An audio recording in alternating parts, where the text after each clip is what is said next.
பிதாவாகிய தேவனாலும் கர்த்தராகிய இயேசு கிறிஸ்துவினாலும் கிருபையும் சமாதானமும் உண்டாவதாக. ஆமென். இன்றைய செய்தியின் தலைப்பு வீடு கட்டப்படட்டும். ஒவ்வொரு தேவனது ஜனங்களின் வீடுகளும் ஆசீர்வாதமான குடும்பங்களாக கட்டி எழுப்பப்பட வேண்டும் என்பது தேவனது திட்டம். இந்த வார்த்தைகளை நாம் கேட்டுக்கொண்டிருக்கும் போதே ஆண்டவர் நமது இல்லங்களை ஆளுகை செய்வாராக. நம் ஒவ்வொருவருடைய வீடுகளும் ஆசீர்வதிக்கப்பட்ட வீடுகளாக, மகிழ்ச்சியான இல்லங்களாக காணப்பட கர்த்தர் தாமே நம் ஒவ்வொருவருடைய வீட்டிலும் அசைவாடுவாராக, தம்முடைய வல்லமையை வெளிப்படுத்துவாராக. அழகான ஆசீர்வாதமான வீடு கட்டப்பட வேண்டும் என்பதற்கு மேற்கோள் காட்ட வேதத்தில் நிறைய வசனங்கள் உண்டு, நிறைய கதாபாத்திரங்கள் உண்டு. சில குடும்பங்களை முன்னுதாரணமாக, இந்த குடும்பம் அழகான குடும்பம், ஆசீர்வாதமான ஒரு வீடு என்று நாம் முன்னுதாரணமாக சொல்லும்படி ஏராளமான திருஷ்டாந்தங்கள் இருக்கிறது. ஆனால் இன்றைக்கு நான் இந்த வீடு கட்டப்படட்டும் என்கிற செய்திக்கு ஆதாரமாக நீதிமொழிகள் 24ஆம் அதிகாரத்தை நான் ஆதாரமாக எடுக்க விருப்பப்படுகிறேன். இந்த 24ஆம் அதிகாரத்தில் முதல் 6 வசனங்களை மாத்திரம் நாம் இன்றைக்கு தியானத்தில் எடுக்க இருக்கிறோம்.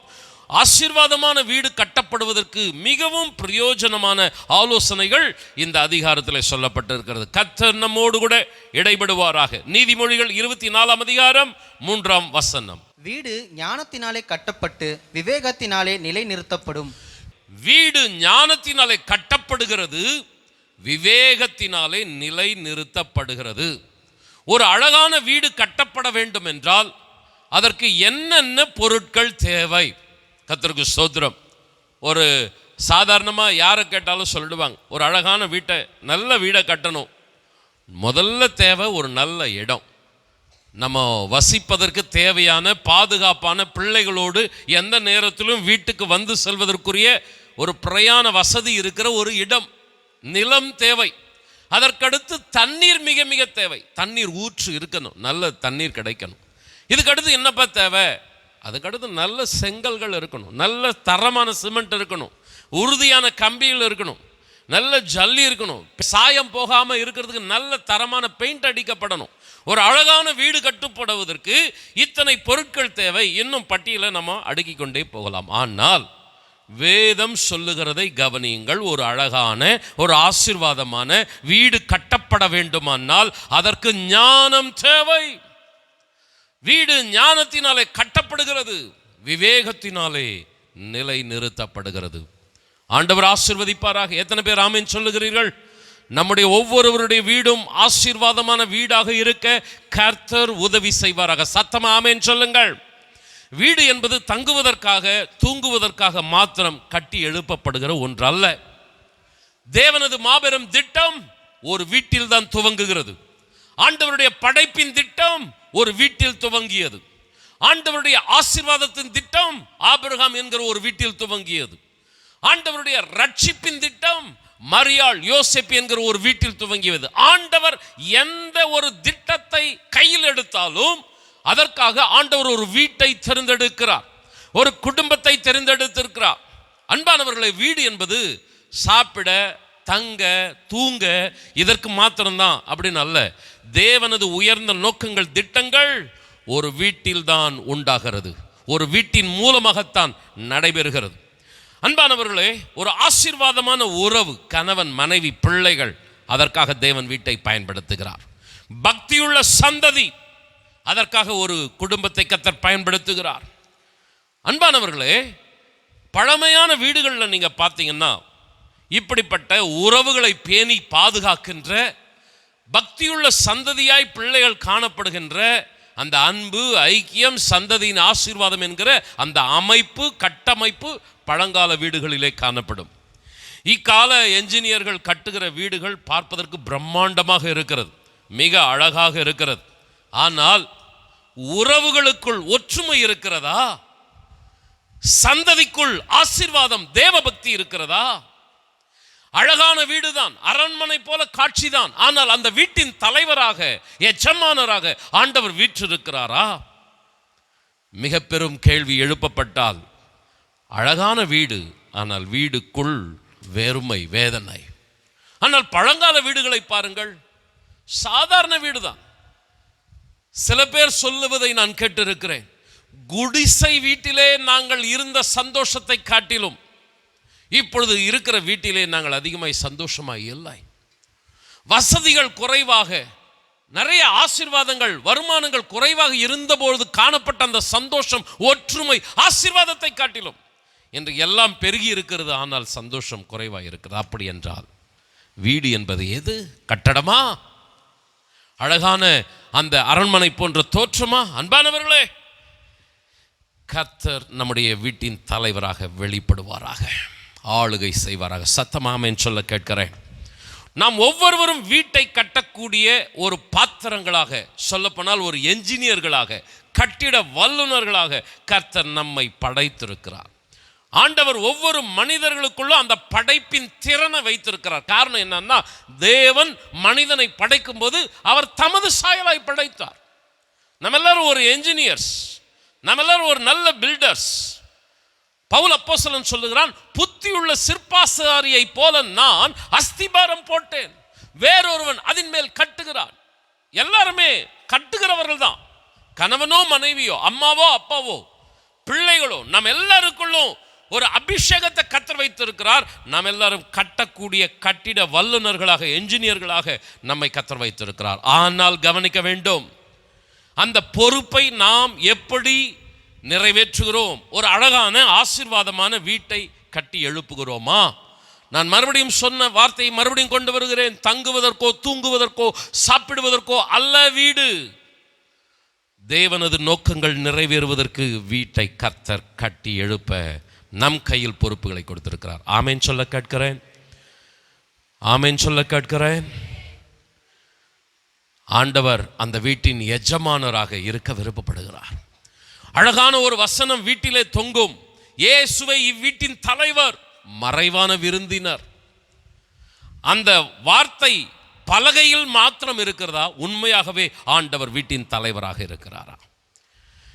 இந்த நாளிலே ஆண்டவர் நம்முடைய வீட்டை தம்முடைய வல்லமையினாலே நிரப்புவாராக. கொஞ்சம் 2 கரங்களை உயர்த்தி, தகப்பனே, வேதத்தில் எத்தனையோ குடும்பங்கள் திருஷ்டாந்தங்களாக இருக்கிறது, குடும்பத்திற்குரிய எத்தனையோ வார்த்தைகள் ஆலோசனைகளாக இருக்கிறது. ஆனால் நாங்கள் நீதிமொழிகள் 24ஆம் அதிகாரத்திலிருந்து சில குறிப்புகளை தியானிக்க இருக்கிறோம். கரங்களை உயர்த்தி எங்களோடு பட்சமாய் பேசும். எங்கள் வீட்டை அலங்கரியும் உம்முடைய ஆசீர்வாதத்தினால். ஆண்டவரே, கர்த்தாவே, நீர் தலைவராய் இருக்க வேண்டும். உம்முடைய நோக்கம் எங்கள் வீட்டில் நிறைவேற வேண்டும். சத்தமா ஆமென் சொல்லலாமா? 3 குறிப்புகளை நான் கொண்டு வருகிறேன். 2 வசனங்களாக. முதலாவதாக முதல் 2 வசனங்களை வாசிக்கலாம். நீதிமொழிகள் 24:1-2. பொல்லாத மனுஷர் மேல் பொறாமை கொள்ளாதே, அவர்களோட இருக்கவும் விரும்பாதே. அவர்கள் இருதயம் கொடுமையை யோசிக்கும், அவர்கள் உதடுகள் தீவினையை பேசும். தேவன் மனிதனை படைக்கும் பொழுது தமது சாயலாக படைத்தார். அவரை போலவே குண நலன்கள் உடைய ஒரு கூட்டமாக மக்களை கர்த்தர் படைத்தார். மனிதனை கர்த்தர் படைத்தார். ஆனால் அவரது சாயலாய் படைக்கப்பட்ட மனிதர்கள் தேவ சாயலை இழந்து பொல்லாத சாத்தானின் சாயலை தரித்து கொள்ளுகிறவர்களாய் மாறிப்போனார்கள். முழு உலகமும் பாவத்தினாலே, சாபத்தினாலே அடைக்கப்பட்டு விட்டது. குடும்பத்தின் அங்கத்தினர்கள் எப்படிப்பட்டவர்களாக இருக்க வேண்டும் என்று தேவன் எதிர்பார்க்கிறார் என்றால் அவரது சாயலை வெளிப்படுத்துகிறவர்களாக இருக்க வேண்டும். ஆனால் முதல் 2 வசனங்கள் சொல்லுகிற காரியங்களை பாருங்கள். பொல்லாத மனுஷர்கள், பொறாமை கொண்டிருக்கிற மக்கள், கொடுமையை யோசிக்கிற மக்கள், தீவினையை பேசுகிற மக்கள். Praise the Lord. ஒரு வீட்டை குறித்து தான் இந்த 24ஆம் அதிகாரம் சொல்லுகிறது. வீட்டுக்குள் எப்படிப்பட்ட பேச்சு இருக்கிறது, எப்படிப்பட்ட மக்கள் இருக்கிறார்கள், தேவ சாயலை வெளிப்படுத்துகிற கணவன் மனைவி இருக்கிறாரா, பிள்ளைகள் பெற்றோர்கள் பேசும் பொழுது ஆண்டவருடைய சமூகம் சந்தோஷப்படுகிற அளவுக்கு அந்த இடத்தில் தேவன் ஆளுகை செய்யும்படியாக சூழ்நிலை காணப்படுகிறதா? பொல்லாத சிந்தனைகள், பொறாமை, அடுத்தவர்கள் நன்றாக இருந்தால் பொறாமை, அடுத்தவர்களை குறித்து வசைப்பாடுகிற அளவுக்கு பேச்சுக்கள் வீட்டிலே, தீவினையை பின்னி பிணைத்து பேசுகிற உதடுகள் ரொம்ப ரொம்ப டேஞ்சர். ஆண்டவருக்கு பிடிக்கவே பிடிக்காது. சாத்தானுடைய நாவு இரட்டை நாக்கம். மனுஷனை பார்க்கும்போது ஒரு பேச்சு, மனுஷனுக்கு பின்னாடி ஒரு பேச்சு, தீவினையை பின்னி பிணைக்கிற நாவுகள், கொடுமையை யோசிக்கிற இருதயங்கள். சோத்திர ஆண்டவரே. சங்கீதத்தில் ஒரு வசன பகுதி இருக்கிறது, அவர்கள் படுக்கையில் படுத்துக்கொண்டு தீங்கை கொடுமையை சிந்தித்து கொண்டு இருக்கிறார்கள். படுக்கும்போது நிம்மதியாக கர்த்தர ஸ்தோத்திரம் பண்ணிட்டு படுக்கணும். படுக்கும்போது கூட எவனை பழி வாங்கலாம், எப்படி கெடுக்கலாம். இன்னைக்கு வீடுகள் தேவ சாயலை வெளிப்படுத்துவதற்கு அடையாளமாக இல்லாமல் தேவனுக்கு துக்கத்தை ஏற்படுத்துகிற அங்கத்தினர்களுடைய வீடாக இருப்பதினாலே தேவன் அந்த வீட்டில் தங்குவதில்லை, அவருடைய நோக்கங்களை அந்த வீட்டில் நிறைவேறுவதில்லை. அன்பானவர்களே, உங்களுக்கோ எனக்கோ இந்த நிகழ்வு வரக்கூடாது. எத்தனை பேர் ஆமென் சொல்றீங்க? என் வீட்டில் ஆண்டவர் தங்கணும், ஆமென் சொல்றீங்களா? என் வீட்டில் என் பிள்ளைகளுடைய வாழ்க்கையில தேவ நோக்கம் நிறைவேறணும், ஆமென் சொல்றீங்களா? ஆண்டவருடைய சமூகத்தில் நம்மளை அர்ப்பணிப்போம். நம்முடைய வீட்டில் இந்த காரியங்கள் இருக்கக்கூடாது. இந்த 2 வசனம் சொல்லுகிற ஒரு காரியம் என்னன்னா, பொல்லாத சாத்தானுடைய சுபாவம், அவனுடைய சாயல், அது நம்ம வீட்டில் இருக்கக்கூடாது. உதாரணத்துக்கு ஒரு சம்பவத்தை சுட்டி காட்டிட்டு மறுபடியும் நான் நீதிமொழிகளுக்கு வந்து விடுகிறேன். ஆதியாகமம் 19 அதிகாரம் 1-2 வசனங்கள். அந்த 2 தூதரும் சாயங்காலத்திலே சோதோமுக்கு வந்தார்கள். லோத்து சோதோமின் வாசலிலே உட்கார்ந்திருந்தான். அவர்களை கண்டு லோத்து எழுந்து எதிர்கொண்டு தரை மட்டும் குனிந்து, ஆண்டவன்மார்களே, அடியனுடைய வீட்டு முகமாய் நீங்கள் திரும்பி உங்கள் கால்களை கழுவி ராத்தங்கி காலையில் எழுந்து பிரயாணப்பட்டு போகலாம் என்றான். அதற்கு அவர்கள், அப்படி அல்ல, வீதியிலே ராத்தங்குவோம் என்றார்கள். அன்பானவர்களே, 2 தூதர்கள் சோதோமுக்கு வருகிறார்கள். தேவ புத்திரர்கள் பரலோகத்திலிருந்து இறங்கி வருகிறார்கள். லோத்து அந்த 2 தூதர்களை பார்க்கிறான். கவனிங்க பிரதர் சிஸ்டர், கர்த்தருக்கு ஸ்தோத்திரம். லோத்து அந்த 2 தூதர்களை பார்க்கிறான். ஓடோடி செல்லுகிறான். அந்த 2 தூதர்களை பார்த்து அழைக்கிறான், வாருங்கள் ஆண்டவன்மாரே, என்னுடைய வீட்டிலே தங்குங்கள், என்னுடைய வீட்டிலே தங்கி இளைப்பாருங்கள், சாப்பிடுங்கள். ஆனால் தேவ தூதர்கள் சொல்லுகிற ஒரு பிரதியுத்தரம் என்ன? நான் உங்கள் வீட்டில் தங்க மாட்டோம், வீதியிலே ராத்தங்குவோம். உன் வீட்டில் படுக்கிறத விட தெருவில் படுக்கிறது எனக்கு கம்ஃபர்டபுளா இருக்குது அப்படின்னு தேவ தூதர்கள் சொல்றாங்க. காரணம் என்ன? அந்த வீடு தேவனுக்கு ஏற்ற வீடு இல்லை. லோத்துவை குறித்து அதிகமா நான் விளக்குவதற்கு நேரம் இல்லை. கர்த்தருக்கு ஸ்தோத்திரம். நீங்க கவனிச்சு பார்த்தீங்கன்னா, ஆபிரகாம் லோத்து 2 பேரும் தான் வாக்குத்தத்த தேசமாகிய கானானை நோக்கி பிரயாணம் பண்றாங்க. அழைப்பு யாருக்கு? ஆபிரகாமுக்குரியது. நானும் கூட வரேன் அப்படின்னு லோத்து வரான். பெருந்தன்மை ஆபிரகாம் என்ன சொல்றான்? வாப்பா, பரவாயில்ல, நான் சாப்பிட்ற சாப்பாட்டில் நீ கொஞ்சம் சாப்பிட்டுக்க வா. ஆனா கொஞ்ச நாள்ல மந்தை பெருகுகிறது.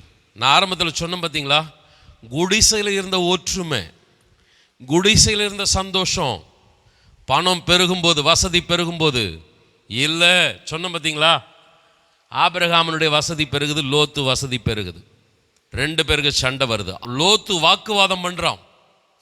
ஆக்சுவலா வாக்கு தத்துவம் ஆபிரகாமுக்கு, உரிமை சுதந்திரம் ஆபிரகாமுக்கு. ஆனா எனக்கு இது வேணும், பொறாமை, என்னை விட அவன் நான் முன்னுக்கு போயிடுறானே, ஒரு எரிச்சல். அந்த எரிச்சலின் வெளிப்பாடு பொறாமையும் வாக்குவாதமும். லோத்துனுடைய அந்த குணம் அந்த அளவுக்கு சரியில்லை. சரி, லோத்து அந்த சோதமை அழிக்கிறதுக்கு கர்த்தர் வரார். சோதம் ரொம்ப மோசமான ஒரு ஊர். அந்த ஊரை அழிக்கணும்னு கர்த்தர் வரார். லோத்து மேலே இறக்க வச்சு, லோத்தே, நீயும் உன்னுடைய மனைவி பிள்ளைகளையும் நான் காப்பாற்ற விருப்பப்படுறேன். நான் உனக்கு ஒரு பாதுகாப்பான ஒரு மலையை ஆயத்தம் பண்ணி வச்சிருக்கிறேன்.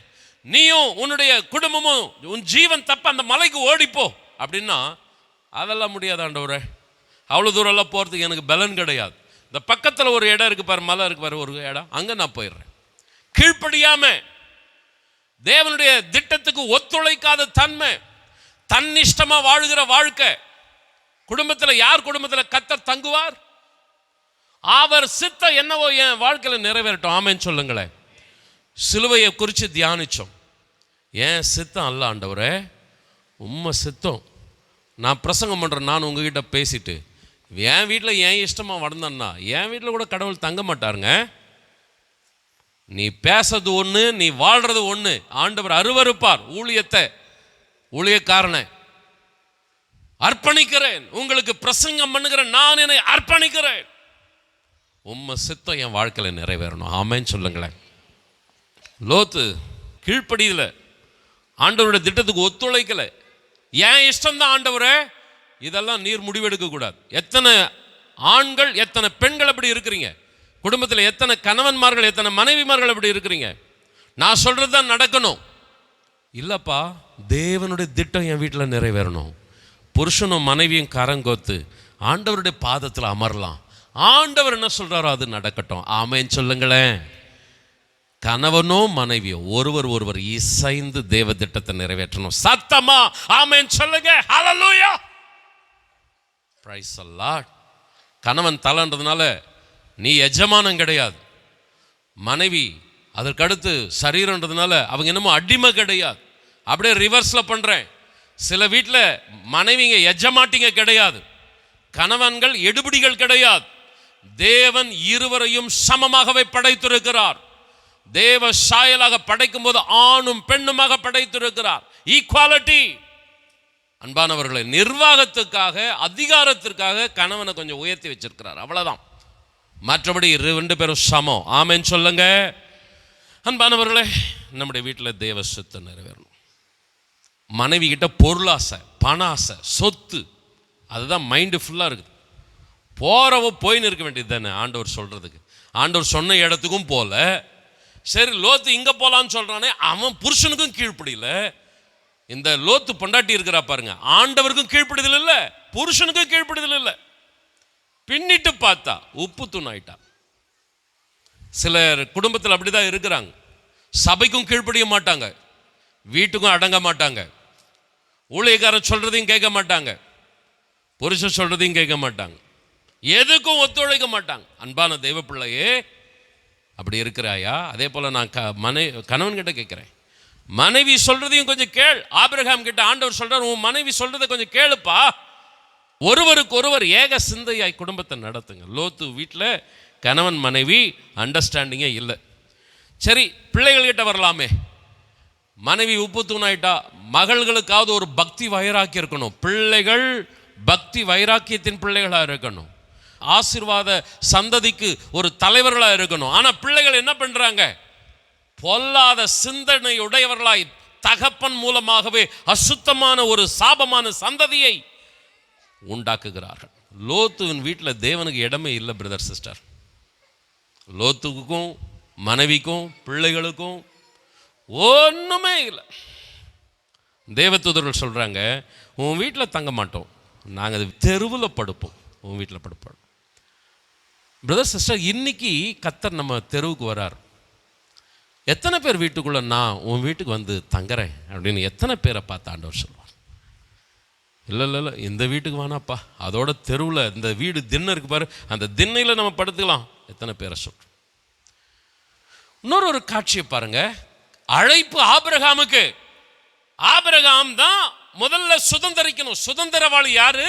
ஆபிரகாம். ஆனா ஆபிரகாம் இன்னும் லைஃப்ல செட்டில் ஆகல, இன்னும் அவனுக்கு வீடு கட்டப்படல, இன்னும் அவனுக்கு பிள்ளைகள் பிறக்கல. ஆனா லோத்து செட்டில் ஆயிட்டான். சோதோம்ல வீடு கட்டி செட்டில் ஆயிட்டான். பாருங்க, வேகமா வளர்ந்துட்டாங்க. தேவனை சார்ந்து இருக்கிறவன் தள்ளாடிட்டு இருக்கிறான். ஆனா சுயம், மாம்சிகம், பொறாமை, எரிச்சல், பாவம் சீக்கிரமா வளருது. நிலத்துல கூட நீங்க பாத்தீங்கன்னா களை வேகமா வளருதா, கோதுமை வேகமா வளருதா? நீங்க பாத்தீங்கன்னா களை வேகமா வளருது, கோதுமை மெதுவா வளருது. விசுவாசியே, உன்னுடைய ஆசீர்வாதம் கொஞ்சம் தாமதமா வருதா? ஸ்தோத்திர ஆண்டவரே சொல். எத்தனை பேர் ஆமென் சொல்றீங்க? அல்லேலூயா. துரிதமா வருகிற ஆசீர்வாதம் நிலைச்சிருக்காது. ஆண்டவர் டிலே பண்ணி தராரா? ஆண்டவர், நான் உண்மை சார்ந்து இருக்கிறான்ப்பா எல்லாத்துக்கும். ஆமென் சொல்லுங்களேன். அல்லேலூயா. ஆபிரகாம் இன்னும் செட்டில் ஆகல, லோத்து செட்டில் ஆயிட்டான். நீங்க ஆண்டவர் ஒரு ஊமையை சொல்றார். 2 பேர் வீடு கட்டினாங்க. ஒருத்தன் கண்மலையில வீடு கட்டினா, ஒருத்தன் மணல் மேல வீடு கட்டினான். மணல் மேல வீடு கட்டுறதுக்கு எந்த ஒரு ரிஸ்க்கும் தேவையில்லைங்க. டகடகன்னு வேகமாக கட்டி முடிச்சிட்டான். கண்மலை மேலே கட்டுறவனுக்கு தான் ரொம்ப ரிஸ்க்கு. எல்லாத்தையும் தூக்கின்னு மலை மேலே ஏறணும், டிலே ஆகுது. ஆனால் எதுங்க சேஃப், எதுங்க பாதுகாப்பு? தேவனுடைய வார்த்தையின்படி உங்களுடைய வீடு கட்டப்படுமானால் உங்களுடைய வீடு பாதுகாப்பானது. உங்களுடைய பிள்ளைகள் பாக்கியம் உள்ளவர்கள். ஆமென் சொல்லுங்க. உங்க சுயம், உங்க மாம்சம், உங்க இஷ்டம், வேகமா நீங்க வளருவீங்க, வேகமா நீங்க முன்னேறுவீங்க. ஆனால் கர்த்தருக்கு ஸ்தோத்திரம், ஏதாகிலும் ஒரு பிரச்சனையில் வீடு முட்டிக்கிட்டு நிற்கும். ஒரு ஆபத்து, ஒரு பெருமழை, ஒரு பெருங்காற்று, வீடு காணாமல் போயிடுச்சு. ஆனால் கன்மலையின் மீது கட்டப்பட்ட வீடு பத்திரமா இருக்கிறது. 2 கரங்களை உயர்த்தி, தகப்பனே, உங்களுடைய வார்த்தையின்படி, உங்களுடைய சித்தத்தின்படி எங்களுடைய வீட்டை நாங்கள் கட்டி எழுப்பணும், எங்களுடைய உறவுகளை அமைக்கணும். எங்கள் வீட்டுக்குள்ளே பொறாமை இருக்கக்கூடாது. ஆமேன்னு சொல்லுங்களேன். எங்கள் வீட்டில் சண்டை சச்சரவு இருக்கக்கூடாது. எங்கள் வீட்டில் சமாதானத்தின் கர்த்தர் ஆளுகை செய்யணும். கரங்களை தட்டி, எங்கள் தேவன் கலகத்திற்கு தேவனாய் இராமல் சமாதானத்துக்கு ஆண்டவராய் இருக்கிறீர். கணவன் மனைவி உறவுல, பெற்றோர் பிள்ளைகள் உறவுகள ஆண்டவர் எங்களுடைய வீட்டுக்குள்ள சமாதானத்தின் கர்த்தர் ஆளுகை செய்யணும்ப்பா. கொஞ்சம் சத்தமா ஆமென் சொல்லுங்களேன். ஆண்டவர் எந்த வீட்டில் தங்கணும்னு விருப்பப்படுறாருன்னா, இப்படி ஆண்டவருக்கான அர்ப்பணிப்புள்ள வீட்டில் தான் தங்க விருப்பப்படுறார். லூக்கா சுவிசேஷம் 19ஆம் அதிகாரம் 5ஆம் வசனம். இயேசு அந்த இடத்தில் வந்தபோது அண்ணாந்து பார்த்து அவனை கண்டு, சக்கேயுவே, நீ சீக்கிரமாய் இறங்கி வா, இன்றைக்கு நான் உன் வீட்டிலே தங்க வேண்டும் என்றார். இந்த சம்பவம் நமக்கு நல்லா தெரியும், சண்டே கிளாஸ் சப்ஜெக்ட். ஆனாலும் சிலருக்காக கொஞ்சம் எக்ஸ்பிளைன் பண்றேன். ஆண்டவர் எரிகோவின் பட்டணத்து வீதிகளிலே நடந்து போய் கொண்டிருக்கிறார். இயேசுவை பார்க்க கூட்டம் கூட்டமாய் ஜனங்கள் கூடுகிறார்கள். அங்கே ஒருவன் ஓடோடி வருகிறான், சகேயு. அவனுக்கு இயேசுவை பார்க்க மிக மிக ஆசை. ஆனால் அவனோ மிகவும் குள்ளனாக இருந்தான். ஜனங்கள் கூடி இருக்கிறபடினாலே இயேசுவை பார்க்க முடியவில்லை. வேகமாக அங்கே இருக்கிற ஒரு காட்டத்தி மரத்திற்கு ஓடுகிறான். அந்த மரத்தின் மீது ஏறி ஆண்டவர் இயேசு வருகிற அந்த திசையை ஆவலோடு பார்த்து கொண்டிருக்கிறான். நான் ஆண்டவரை பார்க்க போகிறேன். அந்த காட்டத்தி மரத்தின் அருகே ஆண்டவர் வருகிறார். அண்ணாந்து பார்க்கிறார். சகேயுவே, நீ இறங்கி வா, இன்றைக்கு நான் உன் வீட்டில் தங்க வேண்டும் என்று ஆண்டவர் சொல்றார். சகேயு எப்படிப்பட்டவன்னா, அநியாயமானவன். பணம் ஆசை, பொருள் ஆசை, லஞ்சம், ஏமாத்து, இதெல்லாம் நிறைஞ்சவன் தான் சகேயு. ஆனா சகேயுவே, நான் வீட்டில் தங்கணும்னு ஒன்று ஆண்டவர் இன்னும் வீட்டுக்குள்ள கூட என்டர் ஆகலைங்க. நீங்க அந்த சம்பவத்தை பாருங்க. சகேயு நின்று, ஆண்டவரே, நீர் என் வீட்டுக்குள்ள வர்றதுக்கு முன்னாடி நான் ஒரு காரியத்தை செய்ய போறேன். நான் எவனிடத்தில் அநியாயமா எதையாகிலும் வாங்கினது உண்டானால் நாளத்தனையாய் திருப்பி செலுத்த விடுகிறேன். என் வீட்டுக்குள்ள நீர் வருவதற்கு தங்குவதற்கு என் வீட்டை நான் சுத்திகரிக்கிறேன். ஆமேன்னு சொல்லுங்க. ஆண்டவர் அந்த வீட்டை பார்த்து சொல்றாரு, இன்றைக்கு இந்த வீட்டுக்கு ரட்சிப்பு வந்தது. இவனும் ஆபிரகாமுக்கு குமாரனா இருக்கிறானே. பிரதர் அண்ட் சிஸ்டர், நான் 2வது பாயிண்ட் போறதுக்கு முன்னாடி ஒன்றை கேட்கிறேன். ரட்சிக்கப்படுவதற்கு முன்பாக நம்முடைய வீட்டு ஏமாத்து, திருட்டு இல்லையா? அப்படி இல்லாமல் கூட நம்ம இருந்திருக்கலாம். இல்லைங்க, ரட்சிக்கப்படுவதுக்கு முன்னாடி கூட நான் எதுக்குமே என் கையை நீட்டினது கிடையாது. ஓகே, பரவாயில்ல, இதுவும் இருக்கலாம் அதுவும் இருக்கலாம். இயேசுவை ஏற்றுக்கொள்றதுக்கு முன்னாடி நம்முடைய வாழ்க்கை பாவ வாழ்க்கையாக இருக்கலாம். ஆண்டவர் அதை கணக்கில் எடுக்கவே மாட்டார். ஆனால் இயேசு வீட்டுக்குள்ள வாழ்க்கைக்குள்ள வந்துட்ட பின்னாடி அவர் தங்குவதற்கு ஏற்ற தகுதியா நம்ம வீடு இருக்கிறதா? நம்முடைய வீடு என்பது நம்முடைய இருதயத்தையும் காட்டுகிறது. நம்முடைய இருதயம் பொறாமை, எரிச்சல், வன்கண், பகை, விரோதம். ஆண்டவர் வீட்டில் தங்க மாட்டார், இருதயத்தில் தங்க மாட்டார். பிரதர் அண்ட் சிஸ்டர், வீட்டை சுத்திகரிங்க. ஆமேன்னு சொல்லுங்களேன். சகேயு வீட்டை சுத்திகரிச்சான். ஆமேன்னு சொல்லுங்களேன். என் வீட்டை நான் சுத்திகரிக்க போறேன். காரணம் என்னன்னா, என் வீட்டை நீர் கட்டி எழுப்பணும். என் வீட்டில் இருக்கிற செங்கலோ கம்பியோ, ஆண்டவரை நான் வைத்திருக்கிற எந்த ஒரு காரியமோ என் வீட்டின் ஆண்டவரே கர்த்தாவே உறுதி அல்ல. நீர் என் வீட்டின் தலைவராய் இருப்பது மாத்திரம்தான் என் வீட்டின் உறுதி. கொஞ்சம் ஆமேன்னு சொல்லுங்களேன். ஆண்டவரே, என் வாழ்க்கையை கட்டி எழுப்போம். ஆமேன்னு சொல்லுங்களேன். முக்கியமாக ஒரு காரியத்தை சொல்லிட்டு நான் 2வது குறிப்புக்கு போறேன். இஸ்ரவேல் ஜனங்கள் தங்களுடைய வீட்டை அடிக்கடி சுத்திகரிப்பார்கள். நல்ல இந்த சப்ஜெக்டை கேளுங்க. Historical event. இஸ்ரவேல் ஜனங்கள் தங்களுடைய வீட்டை அடிக்கடி சுத்திகரிப்பார்கள். பரிசுத்தமா வாழணும், தேவன் நம்ம வீட்டுக்கு வரணும். நம்ம வீட்டில் ஒரு கரையான காரியம் இருந்தா ஆண்டவர் நம்ம வீட்டுக்கு வரமாட்டார். வீட்டை சுத்திகரிப்பாங்க. ஸ்பெசிபிக்கா பஸ்கா பண்டிகையின் போது வீட்டை ரொம்ப ரொம்ப சுத்தமா வச்சிருப்பாங்க. அப்போ அவர்களுக்கு கொடுக்கப்பட்ட கட்டளை என்னன்னா, நீ மாத்திரம் சுத்திகரிப்பின் பணியில ஈடுபடாத, உன் பிள்ளைகளையும் அதுல ஈடுபடுத்து அப்படின்னு இஸ்ரவேல் ஜனங்களுக்கு ஆண்டவர் கற்றுக் கொடுத்தார். அப்ப இஸ்ரவேல் தேசத்தில் உள்ள பெற்றோர்கள் என்ன செய்வாங்க, அந்த சுத்திகரிக்கும் போது பிள்ளைகளை கூப்பிடுவாங்க. குழந்தைகளா இருக்கிற பிள்ளைகளை கூப்பிடுவாங்க. இங்க பார், தேவனுக்கு பிரியமில்லாத காரியம் இங்க எங்கேயோ ஒன்று மறைஞ்சு கிடக்குது, அதை நீ எடு, தேடி எடு அப்படின்னு சொல்லுவாங்க. பஸ்கா பண்டிகையில முக்கியமாய் வீட்டில் இருக்கக்கூடாத ஒன்று என்னன்னா புளிப்புள்ள அப்பம் வீட்டுக்குள்ள இருக்கக்கூடாது. 7 நாள் பஸ்காவில் புளிப்பில்லாத அப்பத்தை தான் புசிக்கணும். புளிப்பா எந்த காரியம் இருந்தாலும் அது தூக்கி வீட்டுக்கு வெளியே எரிஞ்சிருவாங்க. போ கிச்சனுக்கு போ, பெட்ரூம்ல ஸ்நாக்ஸ்ல பாரு, எங்க வேணும்னாலும் புளிப்புள்ள எது இருந்தாலும் அதை வீட்டிலிருந்து தூக்கி எறியணும், சுத்திகரியணும். கிச்சன் முதற்கொண்டு, டைனிங் ஹால் முதற்கொண்டு, பெட்ரூம் முதற்கொண்டு ஒவ்வொரு அறைகளா சுத்தம் பண்ணுவாங்க. பிள்ளைகளுக்கும் அந்த ஒரு ட்ரைனிங் கொடுப்பாங்க. பிள்ளைகள் ஓடுவாங்க, எங்கெங்கெல்லாம் புளிப்புள்ளது எதை இருக்குதுன்னு பார்ப்பாங்க. தேடி அப்பா அம்மா இதோ இது புளிப்புள்ளது. அப்பா அம்மா கையில வாங்க மாட்டாங்க, உன் கையாலேயே தூக்கி அதை வெளியே எறி.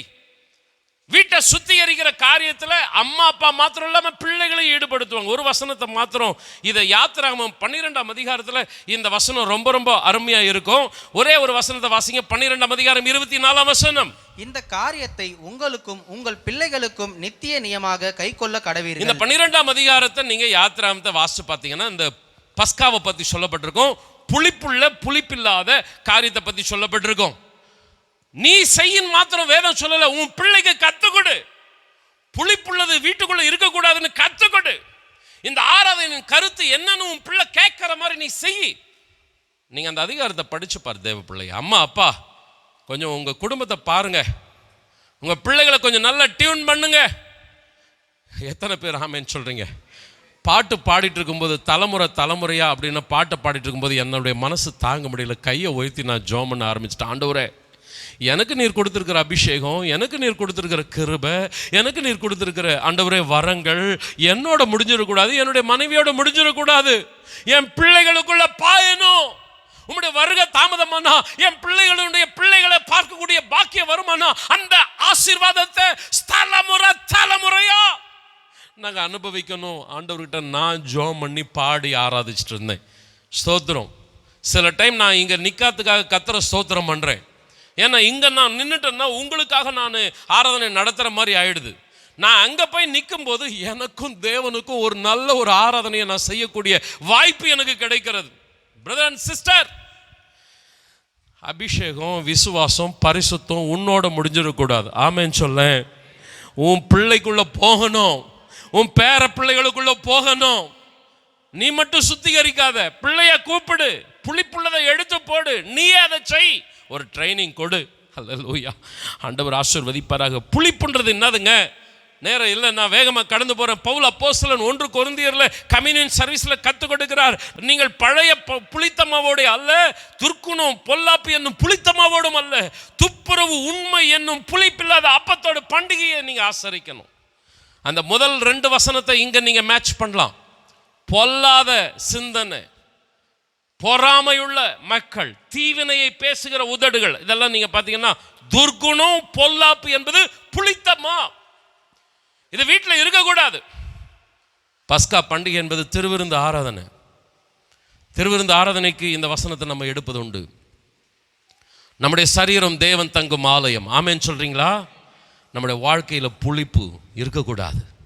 நம்மளை நம்ம சுத்திகரிக்கணும், நம்முடைய வீட்டை சுத்திகரிக்கணும், இந்த ஆலயத்தை கர்த்தர் சுத்திகரிக்கணும். கொஞ்சம் கரங்களை உயர்த்தி, தகப்பனே, இந்த ஆண்டவரே என்னுடைய வாழ்க்கையில், எங்கள் குடும்பத்துக்குள்ள, எங்கள் சபைக்குள்ள இந்த புளிப்பு இருக்கவே கூடாது. ஆண்டவரே, இந்த பொல்லாத, இந்த பொறாமை, இந்த தேவ சாயலா இல்லாம பிசாசின் சாயலான காரியங்கள் என் வீட்டுக்குள்ள இருக்கவே கூடாது. என் வீட்டை உம்முடைய ஆண்டவரே சாயல், உம்முடைய சமூக ஆளுகை செய்யணும். நீர் தலைவராக வீற்றிருக்கணும். உம்முடைய ஆசீர்வாதத்தை தலைமுறையா பெறணும். சத்தமாமேன்னு சொல்லுங்க. 2வது காரியம் 3ஆம் 4ஆம் வசனத்தை வாசிங்க வேகமா. வீடு ஞானத்தினாலே கட்டப்பட்டு விவேகத்தினாலே நிலைநிறுத்தப்படும், அறிவினாலே அறைகளில் அருமையும் இனிமையுமான சகலவித பொருள்களும் நிறைந்திருக்கும். ஞானத்தினாலே கட்டப்பட்டு விவேகத்தினாலே நிலைநிறுத்தப்படுகிற அந்த வீட்டிலே அருமையும் இனிமையுமான சகலவிதமான பொருட்கள் நிறைந்திருக்கும். நல்ல கவனிங்க. Praise the Lord. நம்ம வீட்டுக்குள்ள நல்ல நல்ல ஒரு அலங்காரம் பண்றதுக்கு பொருட்களை வாங்கி ஷோகேஸ்ல வைப்போம், ஹாலில் வைப்போம், பெட்ரூம்ல வைப்போம், கிச்சனை கூட ரொம்ப டீசெண்டா சூப்பரா நம்ம அலங்காரம் பண்ணி வைப்போம். அறிவினாலே அறைகளில் அருமையும் இனிமையுமான சகலவித பொருட்கள் நிறைந்திருக்கும். ஒரு கட்டடத்தின் அலங்காரம், அழகு என்பது வெறும் சுவர் மாத்திரமல்ல, அதில் வைக்கப்பட்டிருக்கிற பொருட்கள், விலையேற பெற்ற பொருட்கள். நாம் நம்முடைய சக்திக்கு ஏற்றவாறு நம்முடைய வீட்டில் பொருட்களை வாங்கி வைக்கிறோம், நம்முடைய வருமானத்துக்கு ஏற்றவாறு பொருட்களை வாங்கி வைக்கிறோம். 4ஆம் வசனம் சொல்லுகிற அருமையும் இனிமையுமான பொருட்கள் எதை குறிக்கிறது? உங்களுடைய கவனம் எல்லாம் இங்கே இருக்க வேண்டும் என்று ஆண்டவருடைய நாமத்தினாலே கேட்கிறேன். நம்முடைய வசதிக்கு ஏற்றவாறு, நம்முடைய வருமானத்திற்கு ஏற்றவாறு அழகழகான பொருட்களை நம் வீட்டில் வைத்து அலங்கரித்து வைத்திருக்கிறோம். இந்த 4ஆம் வசனம் சொல்லுகிற அருமையும் இனிமையுமான சகலவிதமான பொருட்கள் என்பது எதை குறிக்கிறது? எப்பொழுதுமே வேதம் உலக பிரகாரமான காரியங்களை மேற்கோள் காட்டுறதே கிடையாதுங்க அருமையானவர்களே. அதுக்காக வீட்டை எம்டியாக வச்சுக்கணும்னு இல்லை, அலங்காரம் பண்ணுங்க. ஆனால் பரலோகத்தின் அலங்காரம் தான் ஒரு உண்மையான அலங்காரம். எத்தனை பேர் ஆமேன்னு சொல்கிறீங்க? இந்த வசனங்களை எழுதுகிறவர் யார் என்றால், நீதிமொழிகளின் புஸ்தகத்தை எழுதினவர் சாலமோன். சாலமோனுடைய வாழ்க்கையை நீங்கள் பார்த்தீங்கன்னா, பிரசங்கில் அவர் சொல்கிறாரு, என் மனம் விருப்பப்பட்ட ஒன்றையும் நான் நோனே சொல்லலை. எனக்கு இது வேணும்னு நான் மனசில் நினச்சிட்டேன்னா அதை தடுக்கவே மாட்டேன், அதை என் வீட்டுக்குள்ளே கொண்டு வந்துடுவேன். நீங்களும் நானும் அப்படி சொல்ல முடியாதுங்க. எத்தனையோ காரியம் வேணும்னு விருப்பப்படுறோம், இன்னும் அது நம்முடைய ப்ராஜெக்டில் அதில் பட்ஜெட்டில் இருக்குது, வருமா வராதா தெரியல. ஆனால் சாலமோன் சொல்கிறான், என் மனசு என்னென்ன விரும்பிச்சோ ஒன்றத்தையும் நான் விடலை, எல்லாத்தையும் அனுபவித்தேன். அது உலக பிரகாரமான மேன்மையான பொருட்கள் பணமாக இருந்தாலும் சரி, அது தேவன் விரும்பாத அந்த பாவம் பெண்களினாலே உண்டான காரியமாக இருந்தாலும் சரி, எல்லாத்திலையும் அவன் என்ன பண்ணான்? நோனே சொல்லலை. சாலமோனுடைய காலத்தில் வெள்ளி பொன் ஒரு பொருட்டாய் எண்ணப்படவில்லைன்னு சொல்லப்பட்டிருக்கு. அப்படின்னா அவன் எதை காஸ்ட்லியாக எடுத்துருப்பான் பாருங்களேன். கொஞ்சம் பணம் சேர்ந்தா ஏதாவது ஒரு நகையை நட்டை வாங்கி வைக்கலாம் அப்படின்னு நம்ம என்ன பண்ணுறோம்? தெரியாமல் செஞ்சு வைக்கிறோம். ஒரு பத்திரமா இருக்கட்டும், அது கூட போயிடுது, அடமானம் கடைக்கு போயிடுது. நம்ம கொஞ்சம் பணம் சேர்ந்தாவே அப்படி பண்ணுறோம். ஆனால் சாலமோன் காலத்தில் பொண்ணு வெள்ளி ஒரு பொருட்டே இல்லை. அப்போ எவ்வளோ காஸ்ட்லியான திங்ஸ் அவன் வீட்டில் அரண்மனையில் இருந்திருக்குன்னு யோசிச்சு பாருங்க. ஆனால் கர்த்தருக்கு ஸ்தோத்திரம், சாலமோன் பிரசங்கில சொல்கிறான், வசனங்களை எல்லாத்தையும் எடுத்து சொல்கிறதுக்கு நேரம் இல்லை, எல்லாம் மாயையும் மனதிற்கு சஞ்சலமுமாக இருக்கிறது. விரும்பினதெல்லாம் நான் அனுபவித்தேன், எல்லாத்தையும் என் வீட்டுக்குள்ளே கொண்டு வந்தேன், எல்லாமே சஞ்சலம், எல்லாமே மனதிற்கு வருத்தம். அப்படியா சாலமோனே? அப்படி என்றால் நீ சொல்லுகிற விலையேற பெற்றது என்ன? தேவனுக்கு அஞ்சி அவருக்கு முன்பதாக பயந்திருக்கிறவர்களே நன்றாக இருப்பார்கள் என்பதை அறிந்திருக்கிறேன். உலக பிரகாரமான காரியங்கள் அல்ல, பரலோகத்தின் காரியங்கள் தான் ஒரு நிறைவான ஆசீர்வாதம் என்பதை அறிந்திருக்கிறேன். இதை தான் 4ஆம் வசனம் சொல்லுகிறது, அறைகளிலே அருமையும் இனிமையுமான பொருட்கள். பிரதர் அண்ட் சிஸ்டர், கொஞ்சம் கவனிங்க. நீங்கள் உங்கள் வீட்டை சுத்திகரித்து ஆண்டவர் சிங்காசனம் போட்டு உட்காரத்துக்கு இடத்த ரெடி பண்ணிட்டீங்கன்னு வச்சிங்களேன், உங்கள் வீட்டில் இருக்கிற ஒவ்வொரு அறைகளையும் பரலோகம் தம்முடைய வல்லமையினால் நிரப்பும். ஆமேன்னு சொல்லுங்களேன். வசனம் சொல்லுகிறது, நிறைவானது வரும்பொழுது குறைவானது ஒளிந்து போகும். 1 கொரிந்தியர் 13:10 வாசிக்கிறோம், நிறைவான தேவ சமூகம் உன் வீட்டுக்குள்ள வருமானா உன் வீட்டில் என்ன குறை இருக்குதுப்பா, அந்த குறை ஒளிஞ்சு போயிடும், அந்த குறை இல்லாமலேயே போயிடும். கிச்சனுக்குள்ள தேவ சமூகம் இருக்குமானா அப்பத்தை தண்ணீரை ஆசீர்வதிக்கிறவர் வியாதியை உன்னிலிருந்து விலக்கி போடுவார். ஆமேன்னு சொல்லுங்களேன். ஹல்லேலூயா. உன்னுடைய டைனிங் ஹாலில் பிள்ளைகளோடு கூட நீ உட்கார்ந்து சாப்பிட்ற இடத்துல தேவ சமூகம் இருக்குமானா பிள்ளைகள் உன் பந்தியை சுற்றிலும் ஒலிவ மர கன்றுகளை போல கிரீடங்களாக இருப்பார்கள். ஆமேன்னு சொல்லுங்களேன். ஆண்டவருடைய சமூகத்துக்கு கொஞ்சம் நீங்கள் இடத்த ரெடி பண்ணுங்க, பரலோகம் குறையெல்லாம் நீக்கும். என் வீட்லேயும் குறை இருக்குது, உங்கள் வீட்லேயும் குறை இருக்குது, ஆனால் குறைவை நீக்கிற கர்த்தர் காத்திருக்கிறார். இதோ வாசற்படியில் நின்று நான் கதவை தட்டுகிறேன், ஒருவன் என் சத்தத்தை கேட்டு கதவை திறந்தால் நான் அவனோடு கூட என்ன பண்ணுவேன்? போஜனம் பண்ணுவேன். ஆண்டவர் ஆயத்தமாக இருக்கிறார். வாசல் நிலைக்கால்கள் எதை காட்டுகிறது? சங்கீதத்தில் நீங்கள் பார்த்தீங்கன்னா, மகிமையின் ராஜா கம்பீரமா உள்ள பிரவேசிப்பதற்கு வாசல் நிலைக்கால்களை திறவுங்கள்.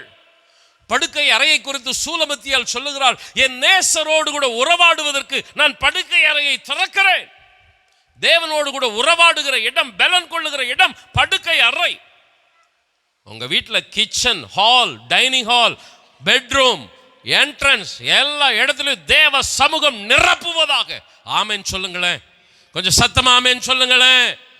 எல்லா குறையும் நீங்கும் அருமையானவர்களே, எல்லா குறையும் நீங்கிடும். நான் 3வது குறிப்பு போகிறதுக்கு முன்னாடி ஒரு காரியத்தை சுட்டி இப்போ காட்டுறேன். நம்முடைய ஆண்டவர் ஒரு அருமையான பில்டர், ஒரு அருமையான கட்டிட வல்லுனர், பெஸ்ட் என்ஜினியர். ஏன்னா ஒண்ணுமே இல்லை உலகத்தில், எதுவுமே இல்லாத போது அழகான உலகத்தை ஆண்டவர் படைத்தார். என்ன ஒரு கட்டமைப்பு பாருங்களேன். விஞ்ஞானிகள் இன்னைக்கும் தலையை பிச்சுட்டு இருக்கிறாங்க. கர்த்தருக்கு ஸ்தோத்திரம். விண்வெளிக்கு ஒரு விண்கலத்தை அனுப்பினா அதை திருப்பி வர்றதுக்கு உயிரை கொடுத்து போராடுறாங்க. ஆனால் தேவன் இந்த அழகான பிரபஞ்சத்தை அருமையாய் கட்டமைத்தார். ஒரு நல்ல என்ஜினியர் நமது ஆண்டவர். அவர் குறித்து வேதம் சொல்லுகிறது. நீதிமொழிகள் 9ஆம் அதிகாரம் 1ஆம் வசனம். ஞானம் தன் வீட்டை கட்டி தன் 7 தூண்களையும் சித்திரம் தீர்த்து. இந்த நீதிமொழிகள் 9ஆம் அதிகாரத்தில் சொல்லப்படுகிற ஞானம் என்பது தேவனை காட்டுகிறது. தேவன் வீட்டை கட்டுகிறார். 7 தூண்கள் என்பது அவருடைய நிறைவை காட்டுகிறது. ஆண்டவர் கட்டி அலங்காரம் பண்ணி, அதுக்கடுத்து நீங்க தொடர்ந்து வாசித்து பாருங்க. எவன் பேதையோ அவன் இவ்விடத்தில் வர கடவன், நான் வைத்திருக்கிற அந்த விருந்திலே பங்கடைய கடவன். ஆண்டவர் அழைக்கிறார், வீட்டை கட்டுறார். ஆண்டவர் அழகான ஒரு வீட்டை கட்டி அழைக்கிறார், வாப்பா என் வீட்டுக்குள்ள வா. ஒரு அருமையான என்ஜினியருங்க. அவர் நம்மளை படைச்சார், நம்மளும் வீட்டை நல்லா கட்டணுன்ட்டு. ஆனால் நம்ம எப்படி கட்டிட்டு இருக்கிறோம்? அதே நீதிமொழிகள் 9ஆம் அதிகாரத்தில் கீழே வந்தீங்கன்னா, கர்த்தருக்கு ஸ்தோத்திரம், ஆண்டவர் கூப்பிடுறார், எவன் பேதையோ அவன் இவ்விடத்தில் வர கடவன்னு. அதே நீதிமொழிகளில் கொஞ்ச தூரம் நீங்க பின்னாடி போய் பார்த்தீங்கன்னா அதே மாதிரி ஒரு சத்தம் துணிக்குது. ஆனால் அது ஒரு ஃபீமேல் வாய்ஸ். எவன் பேதையோ அவன் இவ்விடத்தில் வர கடவன். யாருப்பா அது? சாத்தானின் சத்தம். ஆண்டவர் வீட்டை கட்டி எழுப்பும்படி வா என்று அழைக்கிறார். ஆனால் சாத்தானோ அந்த வீட்டை இடிக்கும்படி வா என்று அழைக்கிறாள். அவளும் கூப்பிடுறா, எவன் பேதையோ அவன் இவ்விடத்தில் வர கடவன். யாருடைய சத்தம் எங்க யார் கேட்கிறாங்கன்னு தெரியல. யார் யார் தேவ சத்தத்துக்கு செவி கொடுக்கிறார்கள், யார் யார் சாத்தானின் சத்தத்துக்கு அடிபணிந்து போகிறார்கள், கர்த்தர் கவனித்து பார்த்து கொண்டிருக்கிறார். ஆனால் அந்த நீதிமொழிகள் 9ஆம் அதிகாரத்தின் கடைசி வசனத்தை நான் வாசிக்க விருப்பப்படுறேன். ஆயினும் மரித்தவர்கள் அவ்விடத்தில் உண்டென்றும் அவருடைய விருந்தாளிகள் நரக பாதாளங்களில் கிடக்கிறார்கள் என்றும் அவன் அறியான். பரலோகம் அழைக்கிற அழைப்புக்கு நீங்க கவனத்தை கொடுத்தீங்கன்னா உங்க வீடு அலங்காரம் பெறும். எத்தனை பேர் ஆமேன்னு சொல்றீங்க? உங்க வீட்டில் இருக்கிற ஒவ்வொரு அறைகளிலும் தேவனுடைய நிறைவான ஆசீர்வாதம் வந்து நிரப்பும். அதே சமயத்தில் நீங்கள் தேவனுடைய சத்தத்தை அசட்டை பண்ணி பாவம் அசுத்தம் சாத்தான் அழைக்கிற சத்தத்துக்கு உங்களுடைய செவியை திறப்பீர்களானால், வசனம் கடைசி வசனம் சொல்லுகிறது, அவளுடைய விருந்தாளிகள் நரக பாதாளங்களில் கிடக்கிறார்கள். அன்பான சபையே, இன்றைக்கு நீ சபையில் உட்கார்ந்து கொண்டு இருக்கலாம். தேவன் வைத்திருக்கிற விருந்தில் விருந்தாளியாக இருக்கிறாயா? சாத்தான் வைத்திருக்கிற பாவ அசுத்தத்தில் நீ விருந்தாளியாக இருக்கிறாயா? இன்றைக்கு சபையிலே ஒரே இடத்தில் உட்கார்ந்து கொண்டு இருக்கலாம். ஒரு நாள் வரும் இந்த கூட்டம் 2ஆக பிரியும். பரலோகத்தின் விருந்திலே சிலர் கலந்து கொள்வார்கள், நரக பாதாளங்களில் சிலர் தள்ளப்படுவார்கள். ஆனால் ஜெபிக்கிறேன், இங்க இருக்கிற ஒருவரும் கெட்டு போகாதபடி ஆண்டவர் காப்பாராக. அழகாய் வீட்டை கட்டி எழுப்புகிற தேவன் நம்மையும் கட்டி எழுப்புவாராக. நம்முடைய வீடுகளை கட்டி எழுப்புவாராக. நம்முடைய சபையை கட்டி எழுப்புவாராக. சத்தம் ஆமென் சொல்லுங்க. கடைசியை ஒரு குறிப்பை வைத்து நான் முடிக்கிறேன். வாசியுங்கள் 5ஆம் 6ஆம் வசனங்கள். ஞானமுள்ளவன் பலமுள்ளவன், அறிவுள்ளவன் தன் வல்லமையை அதிகரிக்க பண்ணுகிறான். நல் யோசனை செய்து யுத்தம் பண்ணு, ஆலோசனைக்காரர் அநேகரால் ஜெயம் கிடைக்கும். அன்பானவர்களே, நான் இந்த ஃபைனல் பாயிண்ட்டை ஷார்ட்டாக முடிக்கிறேன். ஒரு வீட்டின் ஸ்திரத்தன்மை நாளுக்கு நாள் அதிகமாகணும். வளர்ச்சி கண்டிப்பாக இருக்கணும். எப்படி சேலரி இன்க்ரீஸ் ஆகிறது, அதே போல ஆவிக்குரிய ஸ்திரத்தன்மை நாளுக்கு நாள் இன்க்ரீஸ் ஆகணும். அந்த வளர்ச்சி தடைபடும் நேரம் வருமானால் வீழ்ச்சி உங்களுக்கு பக்கத்தில் இருக்கிறது என்று அர்த்தம். ஒரு ஞானம் உள்ளவன் என்ன செய்வான்? தன்னுடைய பலத்தை அதிகரிக்க பண்ணுவான். ஒரு அறிவுள்ளவன் என்ன செய்வான்? தன்னுடைய வல்லமையை அதிகரிக்க பண்ணுவான். நம்ம எல்லாரும் ஞானமுள்ள கட்டிட வல்லுநர்களாக இருக்கணும். ஆமேன்னு சொல்லுங்களேன். நம்முடைய வீட்டில், நம்முடைய வாழ்க்கையில், நம்முடைய சபையில் நாளுக்கு நாள் தேவனுடைய வல்லமை அதிகமாகி கொண்டே இருக்கணும். அதுக்கு என்ன ஆண்டவர் வச்சிருக்கிறார்? 6ஆம் வசனத்தை பார்த்தீங்கன்னா, நல் யோசனை ஆலோசனைக்காரர்கள். நல் யோசனை, ஆலோசனை. அன்பானவர்களே, தேவன் 3 விதமான ஆலோசனைகளை வைத்திருக்கிறார் நமக்கு பக்கத்தில். ஒன்று பைபிள். வேதத்தில் நிறைய ஆலோசனைகள் குடும்பங்களை எக்ஸாம்பிளாக சொல்லப்பட்டிருக்குது.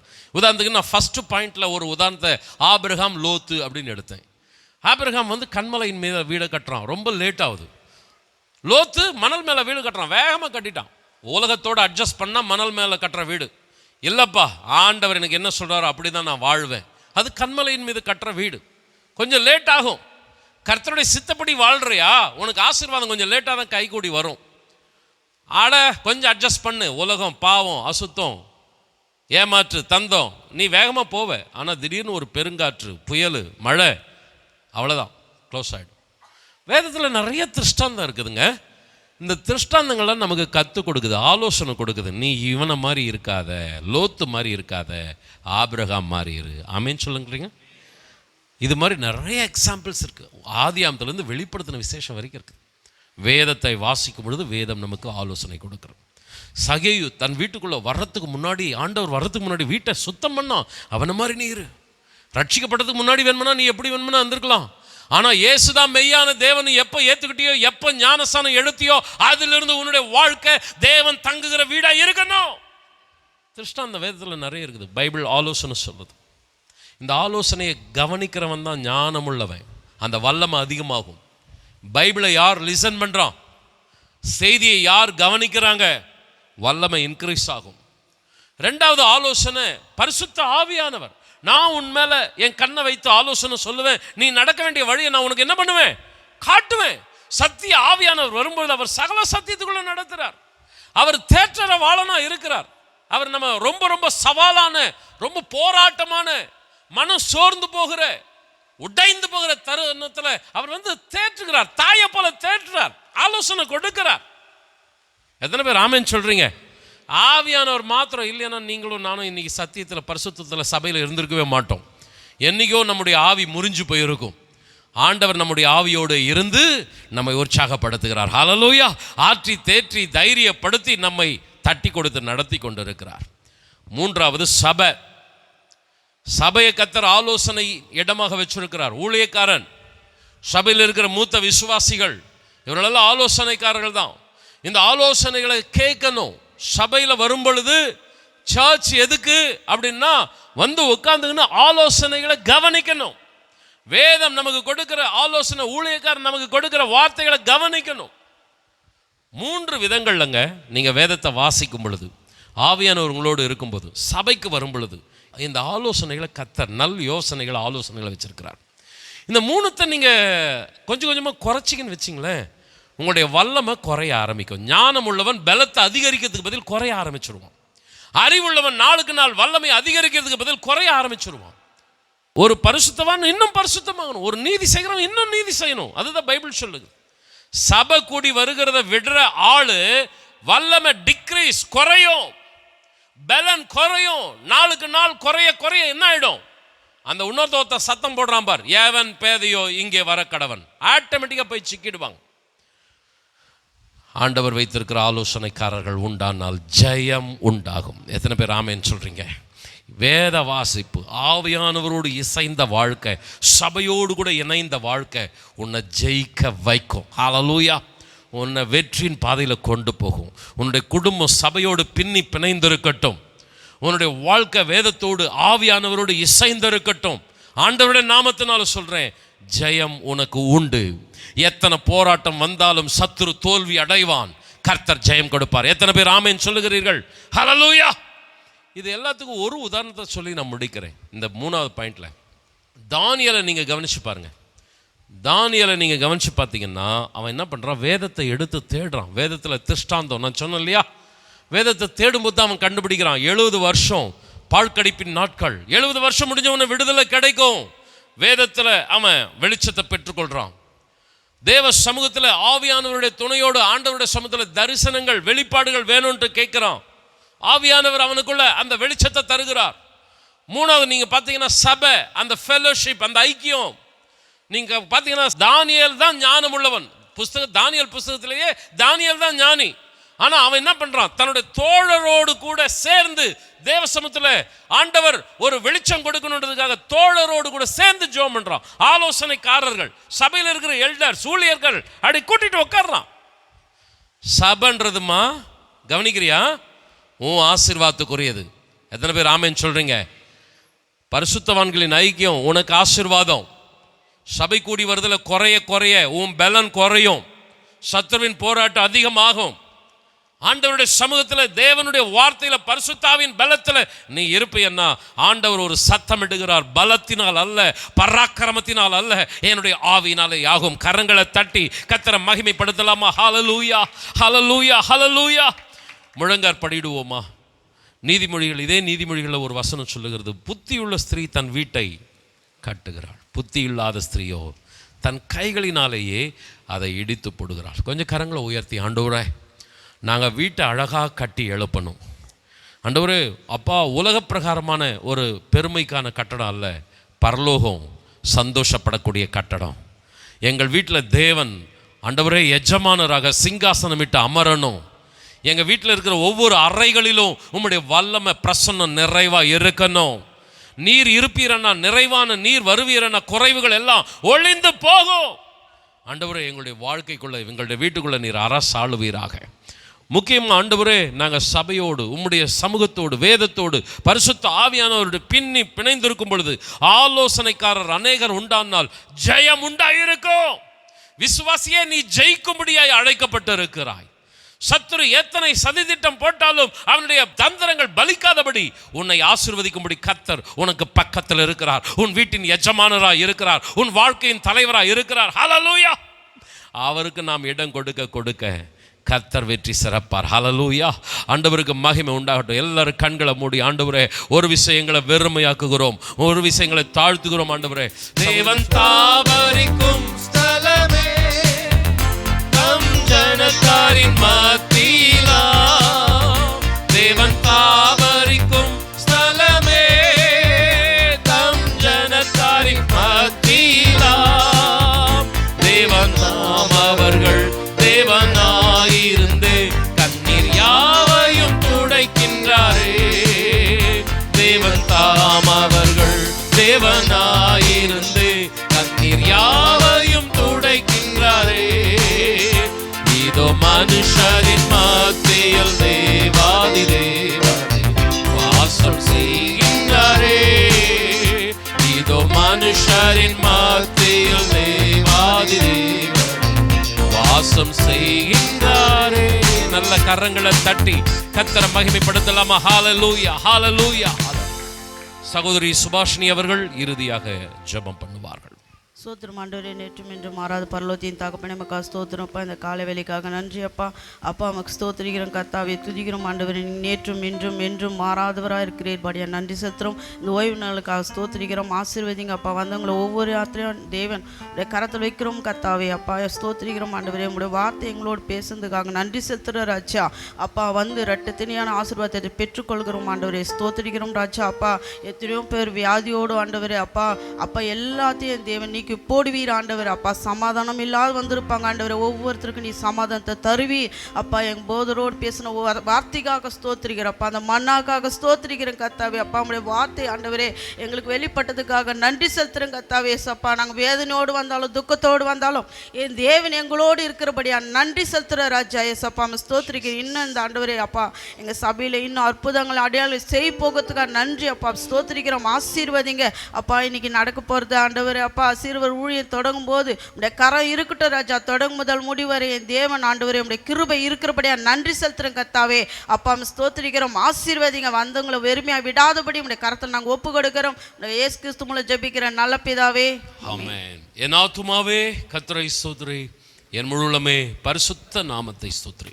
என் ஆத்துமாவே கர்த்தரை ஸ்தோத்திரி, கர்த்தர் செய்த சகல உபகாரங்களை மறவாதே. ஆமென்.